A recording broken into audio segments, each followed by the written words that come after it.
प्यारे बच्चों, रिद्धि सिद्धि क्लासेज में अनुष्का हिंदी व्याकरण के लेखक डॉक्टर जयकरण यादव आपका हार्दिक स्वागत करता है।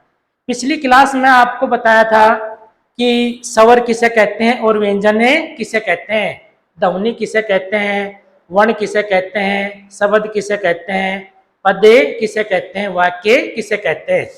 तो आज की अपनी क्लास में रहेगा, पिछली क्लास में बताया था कि जो व्यंजन है कितने होते हैं, 33। इन 33 व्यंजनों को हम 3 भागों में विभाजित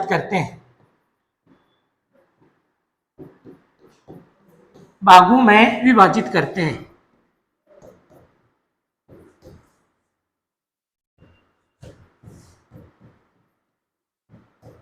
नंबर 1 स्पर्शी व्यंजन। स्पर्शी व्यंजन 2 अंतस्थ व्यंजन।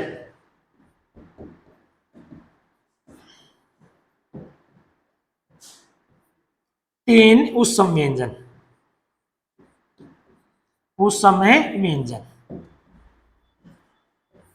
प्यारे बच्चों, कल बताया था जो 33 व्यंजन है इनको हम कितने भागों में विभाजित करते हैं, 3। नंबर 1 स्पर्शी व्यंजन, नंबर 2 अंतस्थ व्यंजन, नंबर 3 उत्सम व्यंजन। जो 33 व्यंजन होते हैं उसमें स्पर्शी व्यंजनों की संख्या होती है 25। अंतस्थ व्यंजनों की संख्या होती है 0, 4। उत्सम व्यंजनों की संख्या होती है 0, 4 और टोटल कितने हो गए, 33। 33 व्यंजनों को हम 3 भागों में विभाजित करते हैं, स्पर्शी व्यंजन, अंतस्थ व्यंजन और उत्सम व्यंजन। कई बार कंपटीशन में पूछते हैं स्पर्शी व्यंजनों की संख्या कितनी है। ये 2015 महिला सुपरवाइजर में आया था राजस्थान में। स्पर्शी व्यंजनों की संख्या कितनी है, 20, 30, 25, 35। तो हमारा उत्तर क्या रहेगा, 25। स्पर्शी व्यंजन है कै से लेकर मैं तक। शुरू का वर्ण किससे प्रारंभ होगा, कैसे, और अंतिम क्या रहेगा, मैं। इनके बीच में जो भी वर्ण होंगे उनको कहेंगे हमें स्पर्शी व्यंजन। स्पर्शी व्यंजन कहां से प्रारंभ होगा, शुरू का वर्ण रहेगा कै और अंतिम क्या रहेगा, मैं। तो कई बार प्रश्न ऐसे भी बना सकता है पेपर सेट करने वाला, स्पर्शी व्यंजन नहीं है, स्पर्शी व्यंजन नहीं है, नहीं है। नंबर 1 घ, नंबर 2 थ, नंबर 3 र, नंबर 4 ट। हमारा उत्तर क्या रहेगा, र। जो र वर्ण है ये स्पर्शी व्यंजन नहीं है। कह रहा कि ग, थ, ट ये कै से लेकर मैं के बीच में रहते हैं। अगला क्वेश्चन क्या बनेगा, जो स्पर्शी व्यंजन कितने हैं, 25। इनको हम कितने भाग में विभाजित करते हैं, तो हमारा उत्तर आएगा 5। जो 25 व्यंजन है स्पर्शी इनको कितने भाग में विभाजित करते हैं, 5 भागों में विभाजित करते हैं।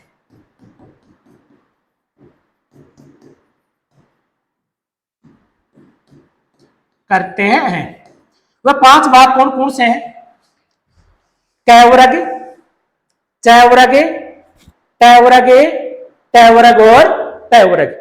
जो स्पर्शी व्यंजन 25 होते हैं और इनको हम कितने भाग में विभाजित करते हैं, 5। और 5 भाग कैवरग है, चैवरग है, टैवरग है, टैवरग है और तैवरग। इनका दूसरा नाम क्या है, कंठ, तालु, मूर्धन्य, दंत और ओष्ठ। तो 25 व्यंजनों को हम कितने भागों में बांट दिया, 5। 5 भाग कौन कौन से हैं, नंबर 1 कैवरग। कैवरग में क, ख, ग, गह और अंग। इनका उच्चारण स्थान कहां से होता है, कंठ से। कहां से होता है? कंठ से। कै वर्ग का उच्चारण क्या होता है? कंठ से।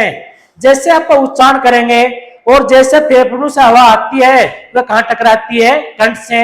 ये अपना कंठ है। तो कै वर्ग का उच्चारण करेंगे और ये पांचों वर्ण क्या कहलाएंगे? कंठ। करेक्ट। इनकी जो ध्वनि निकलती है वह किससे निकलती है? कंठ से। तो कै वर्ग का उच्चारण स्थान क्या है? कंठ। च वर्ग,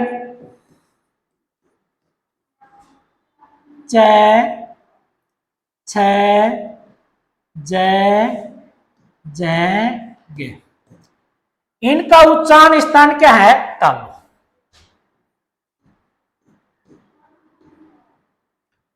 च वर्ग को आप क्या कहते हैं? तालु। और तालु क्यों कहते हैं? इनका उच्चारण करते समय जो जीवा होती है वो हमारा तालु का क्या करती है? स्पर्श। इस कारण इनको क्या कहेंगे? तालु।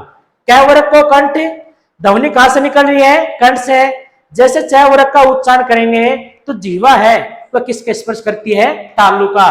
तो इसे क्या कहेंगे? च वर्ग। ट वर्ग,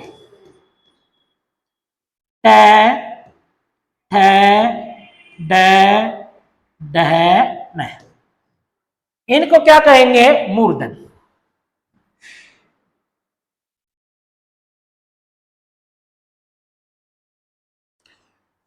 मूर्धन क्यों कहते हैं? इनका दूसरा नाम है मूर्धा। जैसे ये तालु होता है, इसको क्या कहते हैं? तालु। ये तालु का जो अगला भाग है इसे क्या कहते हैं? मूर्धन। और ये क्या होता है? कठोर।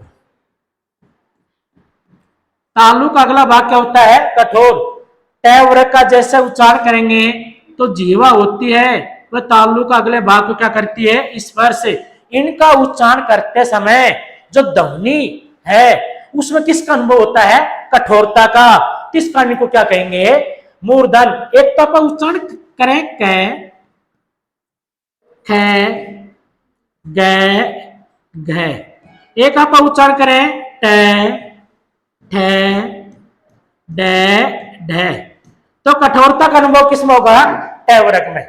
करा कि तालु का जो अगला भाग है वह क्या होता है? कठोर। तो जीवा जैसा ही तालु का अगला भाग से स्पर्श करती है तो इनका उच्चारण करते समय इन व्यंजनों में कठोरता का अनुभव होता है जो ध्वनि हमारे कानों में कठोरता का अनुभव कराती है।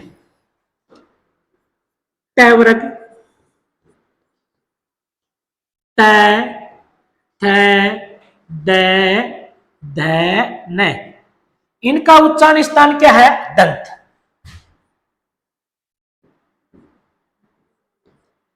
ट वर्ग को दंत क्यों कहते हैं प्यारे बच्चों?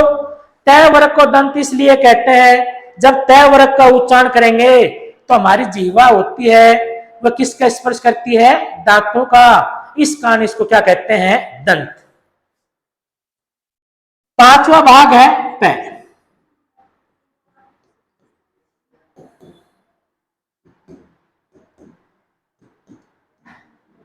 पै, फै, बै, भै, मै। इनका उच्चारण स्थान क्या है? ओष्ठ। पै वर्ग को ओष्ठ किस लिए कहते हैं?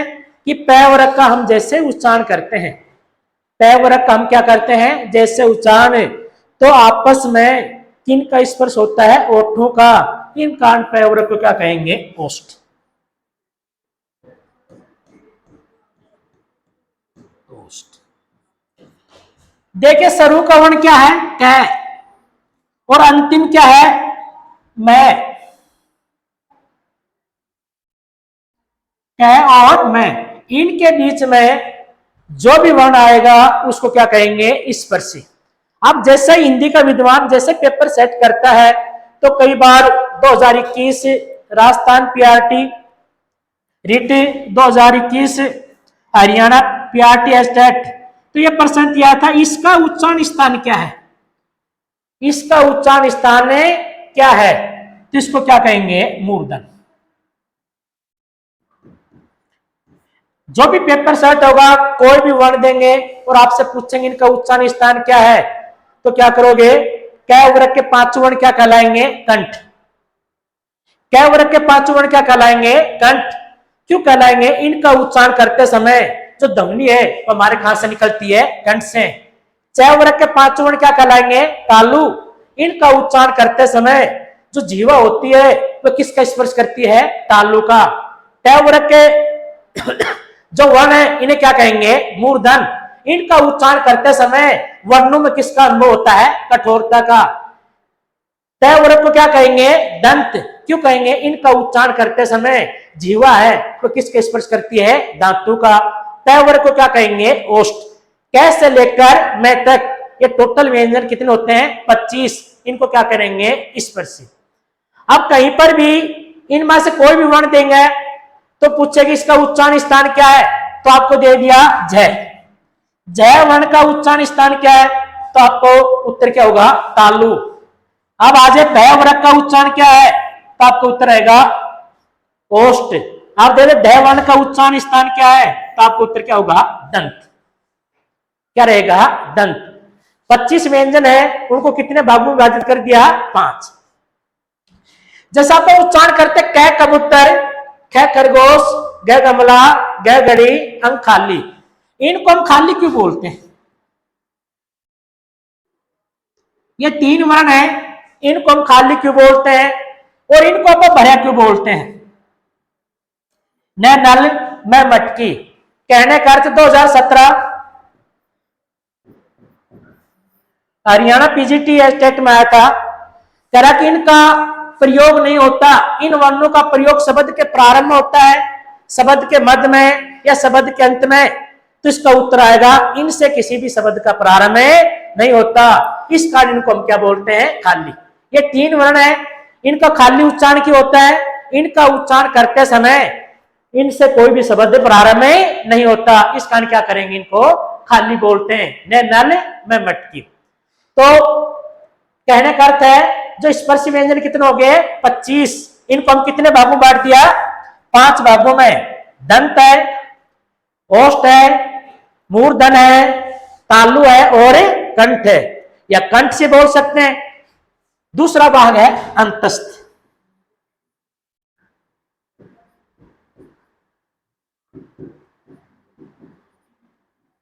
व्यंजन। अंतस्थ व्यंजन है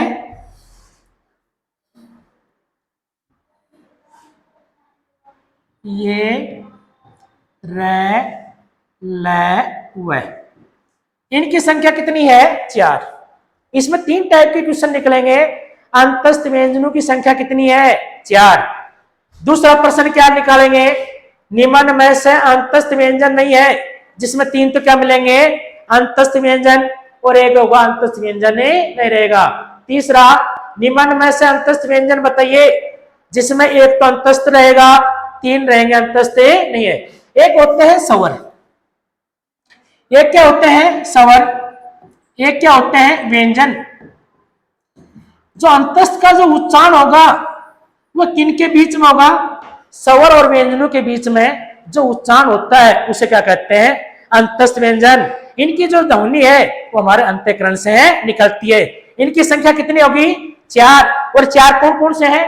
ये, र, ल, व। तीसरा भाग हमारा है उत्सम व्यंजन।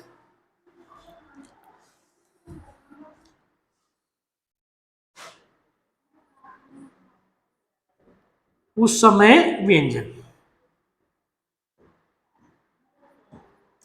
उत्सम व्यंजन स स है। इनकी संख्या कितनी है? 4। इनको हम उत्सम व्यंजन क्यों कहते हैं? कह रहा कि इनका उच्चारण करते समय अधिक मात्रा में गर्म हवा निकलती है, इस कारण इनको क्या कहेंगे? उत्सम। तो कहने का अर्थ है इनका उच्चारण करेंगे तो अधिक मात्रा में क्या निकलती है? उष्मा। तो इनको क्या कहेंगे? उत्सम। इस व्यंजन का, इस सेक का नाम है तालु। इस सेक को हम क्या कहेंगे? तालु। इस सेक का नाम है मूर्धन।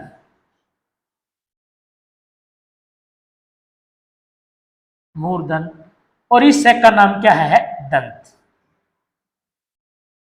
ये 3 से हैं, इन तीनों से का क्या नाम है? नंबर 1 से इसको क्या कहेंगे? तालु। और इस से का नाम क्या है? मूर्धन। इस से का नाम क्या है? दंत। जैसे ही आप उच्चारण करते हैं सतीश, सतीश का उच्चारण करते समय 1 नंबर 2 3, तो कौन सा सेक का प्रयोग किया है? सेक का। जैसे हम सतीश का उच्चारण करते हैं तो जीवा किसका स्पर्श करती है? दांतों का। अगर जिस सेक का उच्चारण करते समय जीवा दांतों का स्पर्श करेगी उसे कौन सा से लिखेंगे? दंत। एक लिख दिया हमने शिला। शिला का उच्चारण करते समय जीवा दांतों का स्पर्श कर रही है? नहीं। तो शिला का उच्चारण करते समय जीवा है वह तालु का स्पर्श करेगी, तब नंबर हम 1 सेक का लिखेंगे। अगर जिस शब्द में कोई भी से आता है, अगर जिसका उच्चारण करते समय जीवा किसका स्पर्श करेगी? तालु का, तब तो ये से लिखेंगे। अगर जैसे मैंने नाम लिख दिया सड़क, सड़क का हम जैसे उच्चारण करेंगे तो उच्चारण करते समय जीवा किसका स्पर्श कर रही है? दांतों का, तो इसमें हम क्या कौन सा लिखेंगे? नंबर 3। और ये से जिस शब्द में जिस से का उच्चारण करते समय कठोरता का अनुभव होगा उसे क्या कहेंगे? मूर्धन। 3 से है, तीनों से का अलग अलग नाम है। नंबर 1 से का नाम क्या है? तालु। नंबर 2 से का नाम क्या है? मूर्धन। नंबर 3 से का नाम क्या है? दंत। 3 से का नाम क्या है? दंत। पहले नंबर पर यह से आया है, सेकंड पर यह आएगा, थर्ड पर यह आएगा। तो कहने का अपना जो 25 व्यंजन है उनको कितने भाग में बांटते हैं? 5। सबसे पहले क्या आना चाहिए? कंठ। कंठ के बाद क्या होना चाहिए? तालु। तालु के बाद क्या होना चाहिए? मूर्धन।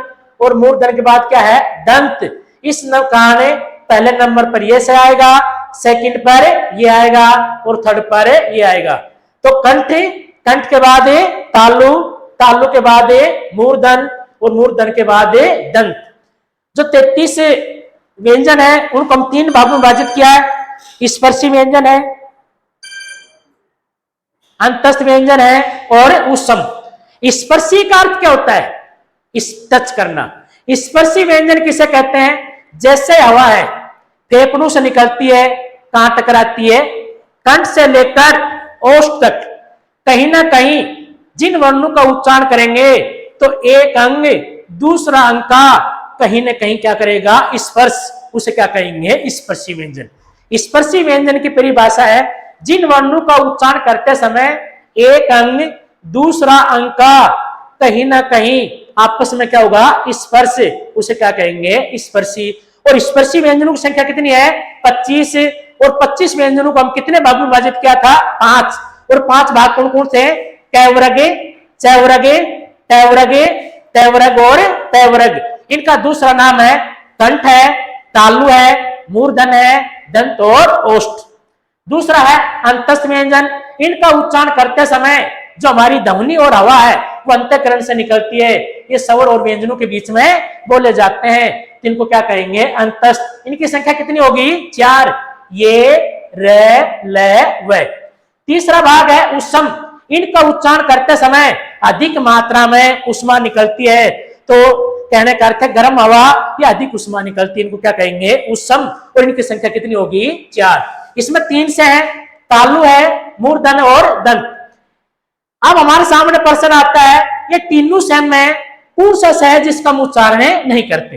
3 से है, इनमें कौन सा से इनमें हम उच्चारण नहीं करते? हम इनका उच्चारण ऐसे तो कर नहीं सकते। से है, तो इनका उच्चारण किस प्रकार करते हैं? से है, से है। तो एक से है वो साइलेंट रहता है, उसका नाम क्या है? मूर्धन। उसका नाम क्या है? मूर्धन। जो मूर्धन से है वह क्या रहता है? साइलेंट। नंबर 2 से है, इसका हम उच्चारण नहीं कर सकते। पहला और तीसरा से का उच्चारण होता है। कई बार पूछते हैं जो 3 से होते हैं तो उसमें कौन सा से जिसका उच्चारण नहीं करते? जिसका उच्चारण से है, से है। तो नंबर 2 से है, ये साइलेंट रहता है, इसका उच्चारण नहीं करते, इसका क्या नाम है? मूर्धन। जो 33 व्यंजन है उनको हम कितने भाग में विभाजित किया है? 3। स्पर्शी, अंतस्थ और उत्सम। तो टोटल कितने हो गए 25। अब आता है संयुक्त व्यंजन।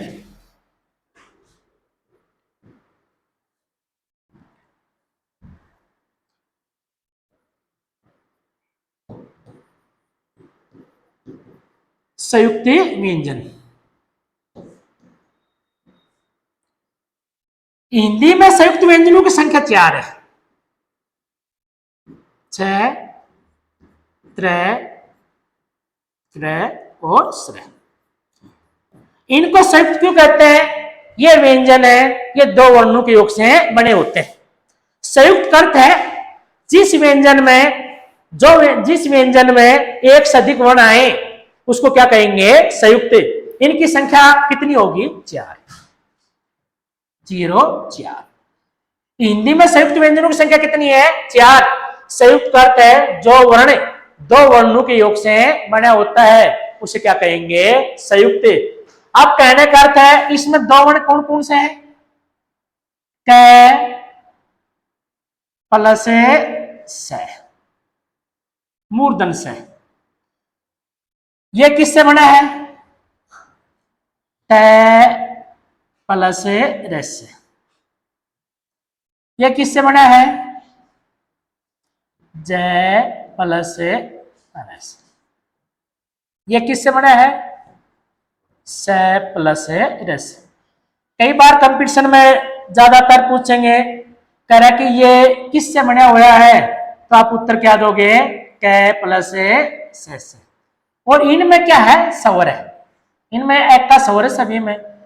तो हिंदी में संयुक्त व्यंजन कितने होते हैं? 4। और वो 4 कौन कौन से हैं? छ, त्रय, ग्रह, श्रय। तो पूछ ले जो ये चारों व्यंजन है ये किससे बने हैं? पहला क और स, सेकेंड त और र, जय प्लस गए, स प्लस र। इनको क्या कहते हैं? संयुक्त। यहां तक कोई दिक्कत नहीं। हमारी वर्णमाला में वर्णों की संख्या कितनी होती है? 44। हिंदी वर्णमाला में वर्णों की संख्या कितनी है? 44। और हिंदी में कुल कितने वर्ण होते हैं? 52। तरह के 11 स्वर और 33 व्यंजन, ये कितने हो गए? 44। इन 44 वर्णों का जैसे उच्चारण करते हैं तो हवा समान मात्रा में बाहर निकलती है या इनका उच्चारण करते समय कम बत्ती होती है। 11 स्वर और 33 व्यंजन, जैसे आप इनका उच्चारण करेंगे तो हवा समान मात्रा में बाहर निकलती है, या किसी वर्ण का उच्चारण करते समय मुख से कम हवा बाहर निकलती है, या किसी वर्ण का उच्चारण करते समय मुख से क्या होती है? अधिक मात्रा में हवा निकलती है। तो कहने का अर्थ है समास वायु के आधार पर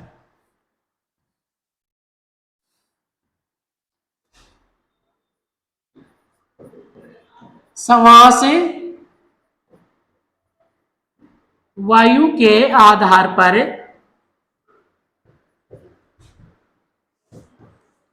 आधार पर 44 वर्णों को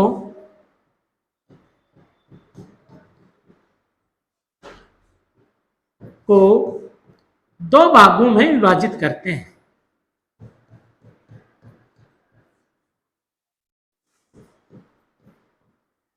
विभाजित करते हैं।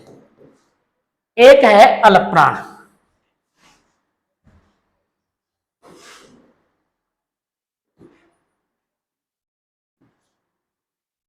अलप प्राण।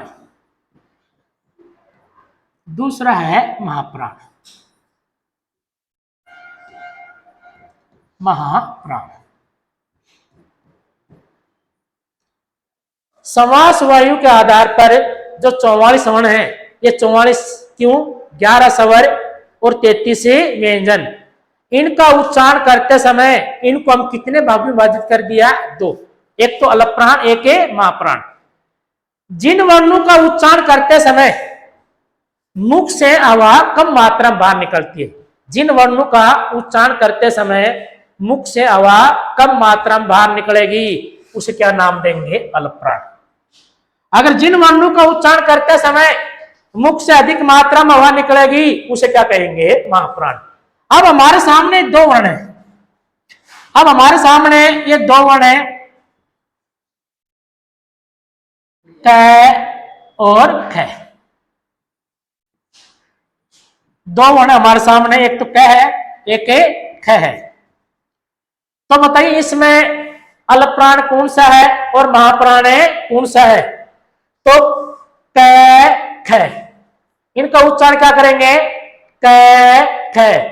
तो किस में हवा कम निकल रही है और किस में अधिक? तो क में हवा कम निकलती है और ख में क्या होती है? अधिक। तो क को हम क्या कहेंगे? अल्प प्राण। और ख को हम क्या कहेंगे? महाप्राण। जिन वर्णों का उच्चारण करते समय मुख से हवा कम मात्रा में बाहर निकलती है उसे क्या नाम देंगे? अल्प प्राण। और जिन वर्णों का उच्चारण करते समय मुख से हवा अधिक मात्रा में बाहर निकलेगी उसे क्या कहेंगे? महाप्राण। इसको पहचानने के लिए क ख, मुख के आगे हथेली रखने से क ख, क में क्या निकलती है? कम, और ख में क्या निकलती है? अधिक। अल्प प्राण की परिभाषा क्या होगी प्यारे बच्चों? जिन वर्णों का उच्चारण करते समय हवा है वो मुख से क्या निकलेगी? कम मात्रा में बाहर निकलती है, उसे क्या कहेंगे? अल्प प्राण। इसकी मैं परिभाषा नहीं लिखूंगा, मुंह जबानी बताऊंगा कि अल्प प्राण क्या है और महाप्राण। इनकी परिभाषा को आपको पीडीएफ दी जाएगी। जो भी हमने परिभाषा नहीं बताई उनको आपको क्या मिल जाएगी? पीडीएफ। अल्प प्राण की परिभाषा है जिन वर्णों का उच्चारण करते समय हवा कम मात्रा में बाहर निकलती है उसे क्या कहेंगे? अल्प प्राण। और महाप्राण जिन वर्णों का उच्चारण करते समय हवा अधिक मात्रा में बाहर निकलती है उसे क्या कहेंगे? महाप्राण। 44 वर्ण होते हैं, उनमें कौन कौन से तो अल्प प्राण है और कौन कौन से वर्ण है महाप्राण है, उसकी मैं पहचान बता रहा हूं। जैसे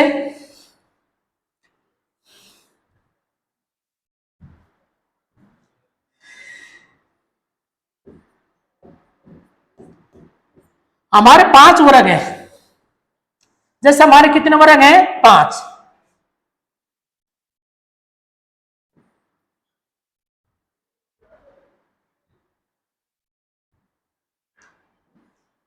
क वर्ग, च वर्ग, ट वर्ग,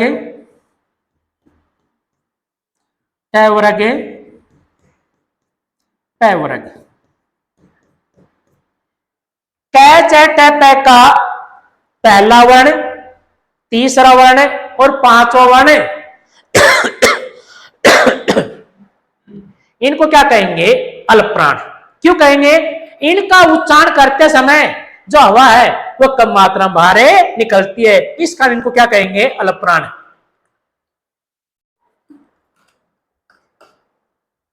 प्यारे बच्चों, इन पांचों का पहला वर्ण, प्रथम,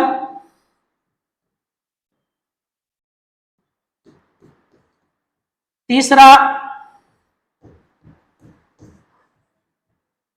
वर्ण और पांचवा क्या कहलाएगा? अल्प प्राण। अल्प प्राण क च ट प का पहला, क वर्ग का पहला क आएगा, इसका तीसरा ग, इसका पांचवा आम। च वर्ग का पहला च, तीसरा ज, पांचवा गए। ट वर्ग का पहला ट, तीसरा ड, पांचवा अण। ट वर्ग का पहला ट, फिर द और न। प वर्ग का पहला प, तीसरा ब और पांचवा मैं। क च ट प का पहला, तीसरा, पांचवा वर्ण। क च ट प का कौन सा आएगा? पहला, तीसरा, पांचवा। और सभी स्वर, और सभी स्वर। स्वर कितने होते हैं? 11। तथा ये, रे, ले, वे वर्ण क्या कहलाएंगे? अल्प प्राण। क्यों कहलाएंगे? इनका उच्चारण करते समय जो हवा है वह कम मात्रा में बाहर निकलती है, उसे क्या कहेंगे? अल्प प्राण। और इनकी टोटल की संख्या कितनी होगी? 31। इनकी टोटल संख्या कितनी होगी? 31। 5 वर्ग होते हैं, पांचों वर्ग का पहला, तीसरा, पांचवा, 5 दिया कितने हो गए? 15। 15 में 11 क्या जोड़ेंगे? सवर, और 4 क्या जोड़ेंगे? ये रलवे, और टोटल कितने हो गए? 31। पूछ ले अलग प्राण वर्णों की संख्या कितनी है? 31। कौन कौन से है? कै वर्ग, च वर्ग, ट वर्ग, कै वर्ग, च, ट, ट, पैका, पहला, तीसरा, पांचवा वर्ण, और सभी सवर। सवर कितने होते हैं? 11। ये, रे, ले, वे वर्ण क्या कहलाएंगे? अल्प प्राण। क्यों कहलाएंगे? इनका उच्चारण करते समय हवा कम मात्रा में बाहर निकलती है। अब प्यारे बच्चों, जो पेपर में क्वेश्चन किस प्रकार के देंगे? पेपर में बनाएगा निम्न में से अल्प प्राण वर्ण नहीं है, निम्न में से अल्प प्राण वर्ण नहीं है, जिसमें 3 तो क्या रहेंगे? अल्प प्राण वर्ण, और 1 होगा जो अल्प प्राण वर्ण नहीं है। तो आपको बताना होगा। सेकंड पर्सन क्या बनाएगा? निम्न में से अल्प प्राण वर्ण बताइए, जिसमें 3 होंगे अल्प प्राण नहीं होंगे, और 1 क्या बनेगा? अल्प प्राण। वो आप बताओगे। ये नोट्स हम आपको, सभी नोट्स मिल जाएंगे आपको पीडीएफ के माध्यम से, जो ऑब्जेक्ट टाइप क्वेश्चन है। दूसरा परिभाषा हमारी महाप्राण। महाप्राण वर्ण किसे कहते हैं? जिन वर्णों का उच्चारण करते समय हवा अधिक मात्रा में बाहर निकलती है, उसे क्या कहेंगे? महाप्राण। और महाप्राण में जैसे अपने 5 वर्ग है, कै वर्ग, जैसे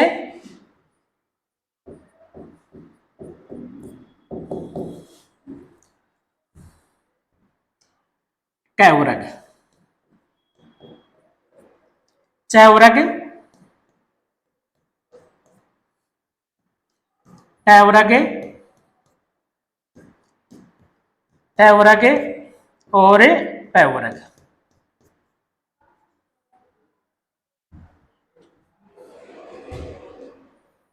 का दूसरा वर्ण है,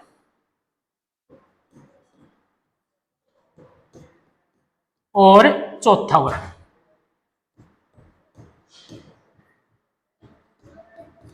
पहला, तीसरा, पांचवा तो किस में आएंगे? अल्प प्राण में। दूसरा और चौथा वर्ण किस में आएंगे? महाप्राण। कै वर्ग का दूसरा वर्ण, पहला कै, दूसरा आ जाएगा ख। दूसरा क्या आएगा?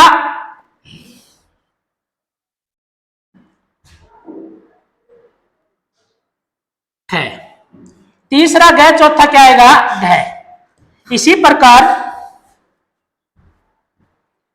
इसका दूसरा च, छ, चौथा ज। इसका है,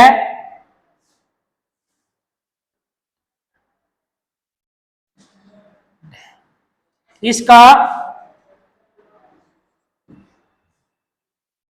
द, इसका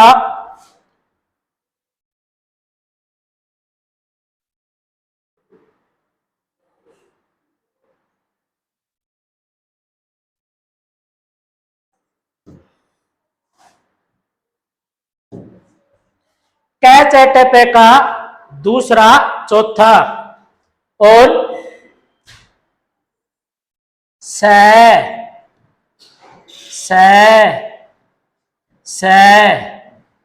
है वर्ण क्या कहलाएंगे? महाप्राण।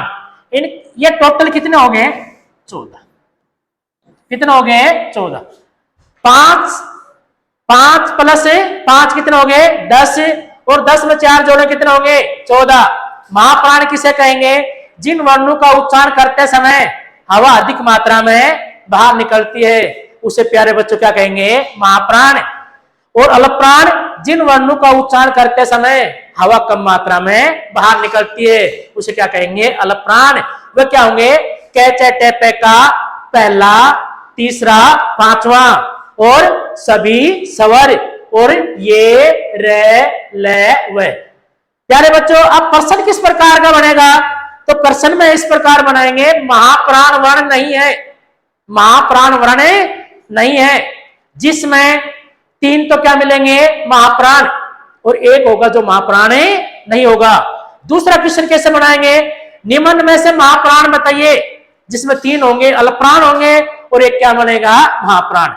समास वायु के आधार पर जो 44 वर्ण है, हम इनको दो भागों में विभाजित किया है, अल्पप्राण और महाप्राण। अगला भेद व्यंजनों का है कंपन के आधार पर। किसके आधार पर? कंपन के आधार पर।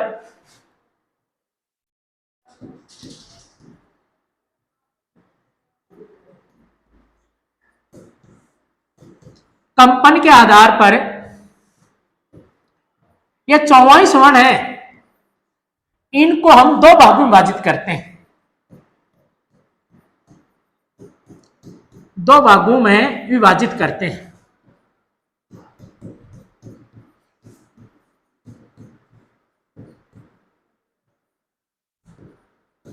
करते हैं कितने भागों में? दो भागों में। वह दो भाग कौन कौन से हैं? घोष,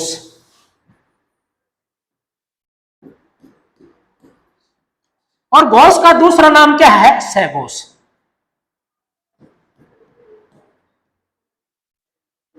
दूसरा है अघोष वर्ण।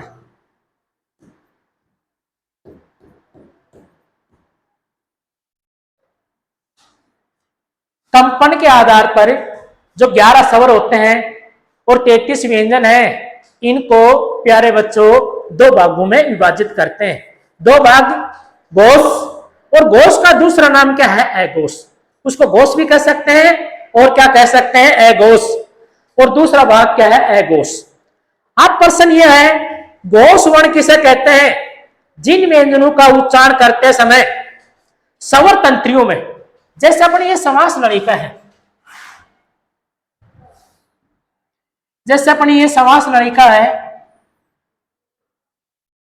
और इसके बगल में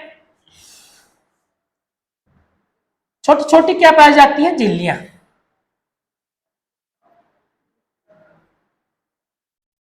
और जैसे ये फेफड़े से हवा निकलती है, और इन झिल्लियों में जैसे ही इन कई वर्ण होते हैं, इनका उच्चारण करते समय जो झिल्लियां होती हैं, जैसे हवा बाहर निकलेगी तो इन झिल्लियों में क्या होता है? कंपन।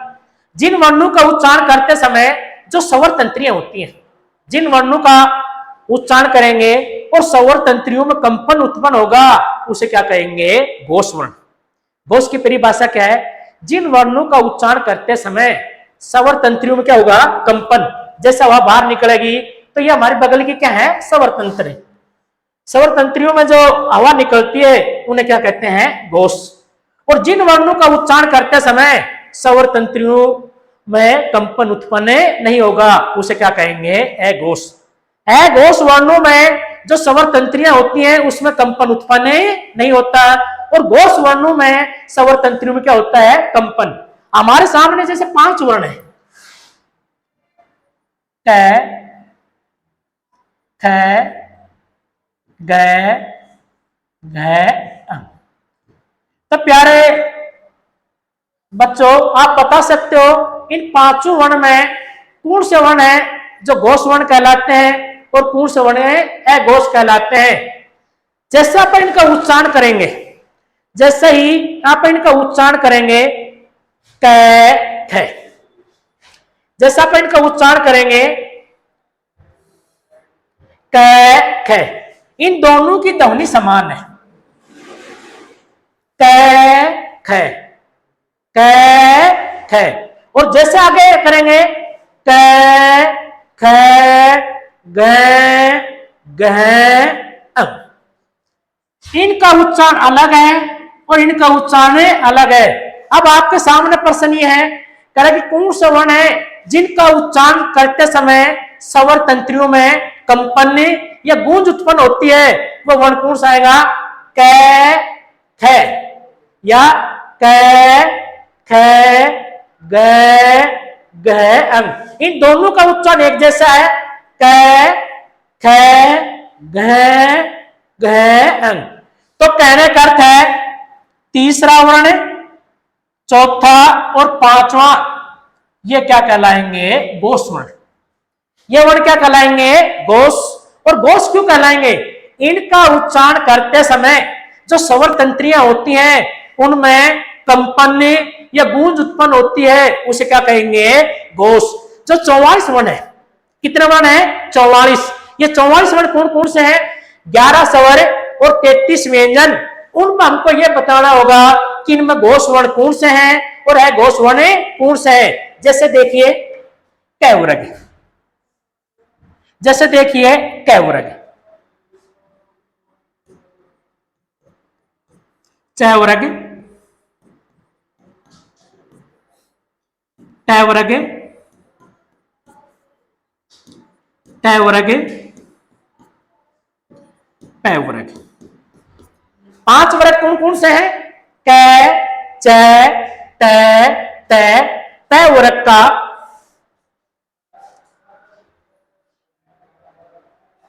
तै वर्ग का तीसरा वर्ण,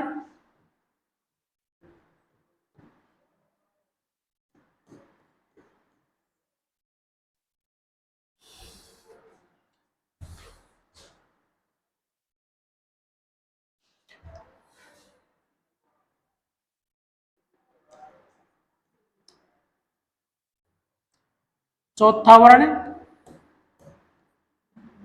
और पांचवा।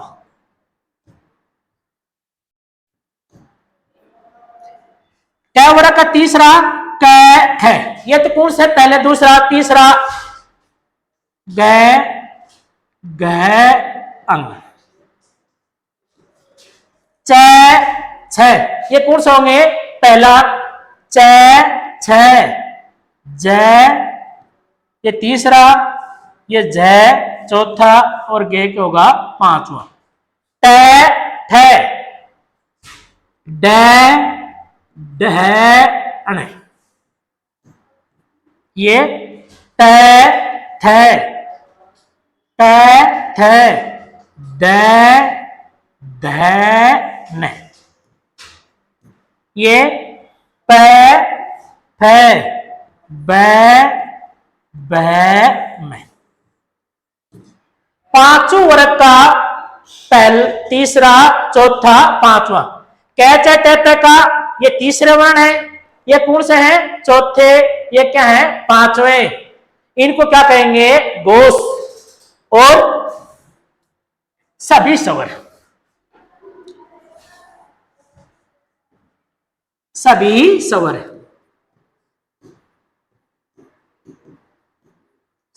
स्वर कितने होते हैं? 11। और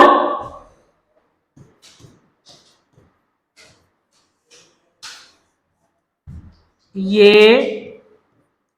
र, ल, व, है। जो है वर्ण है ये किस में आएगा? घोष में। है वर्ण किस में आएगा? घोष में। क्यों आएगा? जैसे ये 3 से उस समय में स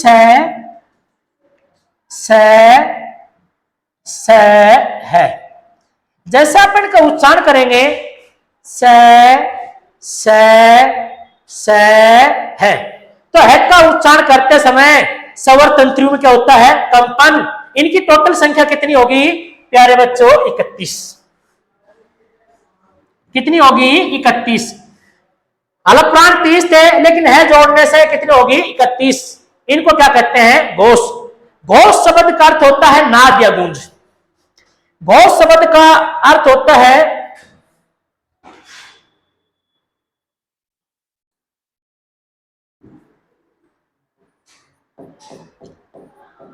घोष का अर्थ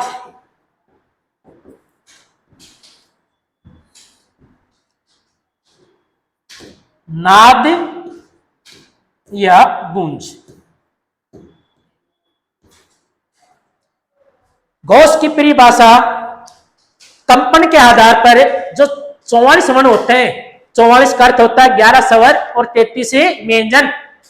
जिन वर्णों का उच्चारण करते समय जो स्वर तंत्रियां होती हैं और उनमें कंपन उत्पन्न होता है उसे क्या कहेंगे, घोष वर्ण। तो 44 वर्णों में घोष वर्ण कौन कौन से हैं, जैसे मैंने बताया है, जैसे कै च टे पे का 5 वर्ग होते हैं जिसमें 25 व्यंजन होते हैं। कै च टे पे का तीसरा चौथा पांचवा, कै च टे पे कौन सा आएगा, तीसरा चौथा पांचवा। ये टोटल कितने हो गए, 5 प्लस 5 प्लस 5 कितने हो गए, 15। 15 में 11 स्वर जोड़ेंगे, 15 में क्या जोड़ेंगे, 11 स्वर, तो कितने हो गए, 29।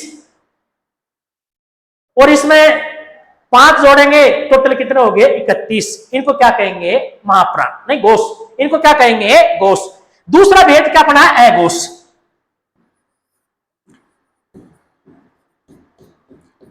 अगर किसी शब्द से पहले ए स्वर जोड़ेंगे, कल भी बताया था मैंने पिछली क्लास में, अगर कोई भी शब्द है अगर जिसके पहले ए जोड़ेंगे वो उसका उल्टा अर्थ होगा। घोष का अर्थ है गूंज उत्पन्न होना, अगर ए लगा दिया तो गूंज उत्पन्न होगी कि नहीं। जिन वर्णों का उच्चारण करते समय स्वर तंत्रियों में कंपन या गूंज उत्पन्न नहीं होगी उसे क्या कहेंगे, अघोष।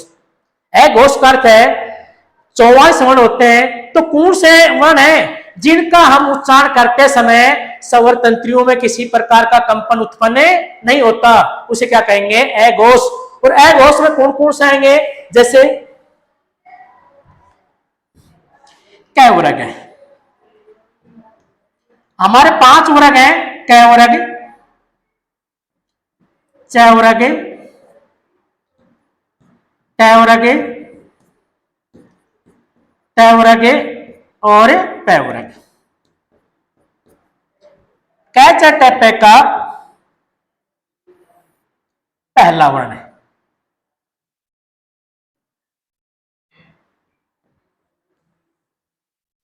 और कौन सा आएगा प्यारे बच्चों, दूसरा वर्ण। तीसरा चौथा पांचवा किस में आएंगे, घोष में। और बच गए कौन सा, पहला और दूसरा वर्ण।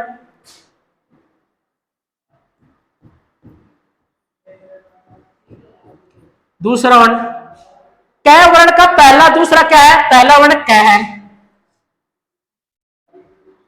दूसरा क्या आएगा, ख। कै वर्ग का पहला वर्ण कै, ख। च वर्ग का पहला वर्ण है च, दूसरा क्या आएगा, छ। ट, ठ, त, थ, प, फ। टोटल कितने हो गए, 5 दूनी 10। आप देखो ये है वर्ण है, ये किस में जोड़ दिया, ये किस में जोड़ दिया, घोष में। अब ये तीनों से और क्या आएंगे, स, स। अगर 44 माह से हम 31 घटाएंगे तो कितने बचेंगे, 13। ये जो 13 वर्ण है इनको क्या कहेंगे, अघोष। क्या कहेंगे, अघोष। अब हमारे सामने ये प्रश्न हो रहा है कि जो पेपर बनाने वाला हिंदी का विद्वान होता है तो पेपर किस टाइप के बनाएगा, तो पेपर ये बनाएगा कि निम्न में से घोष वर्ण नहीं है। पहला प्रश्न, इस घोष में 2 टाइप के क्वेश्चन बन सकते हैं जो आपके पेपर में, जहां भी जो भी पेपर होगा हिंदी में, सभी competition, Rajasthan, UP, Bihar, Haryana, all India में जो भी कंपटीशन है, अगर जिस कंपटीशन में हिंदी आती है तो वर्ण विचार का टॉपिक ऑल इंडिया में कोई भी पेपर हो उसके लिए रामबाण सिद्ध होगा। तो कहने का अर्थ है अघोष वर्ण किसे कहते हैं, जिन वर्णों का उच्चारण करते समय स्वर तंत्रियों में कंपन उत्पन्न नहीं होगा उसे क्या कहेंगे, अघोष। तो अघोष में तो कहने का अर्थ है निम्न में से घोष वर्ण अघोष वर्ण नहीं है, जिसमें 3 तो क्या मिलेंगे, घोष वर्ण नहीं, निम्न में अघोष वर्ण नहीं है, 3 तो क्या मिलेंगे, अघोष और 1 होगा घोष। निम्न में अघोष वर्ण बताइए, जिसमें 3 होंगे अघोष, घोष रहेंगे, इसमें ये आएगा। आज की क्लास इतनी, धन्यवाद।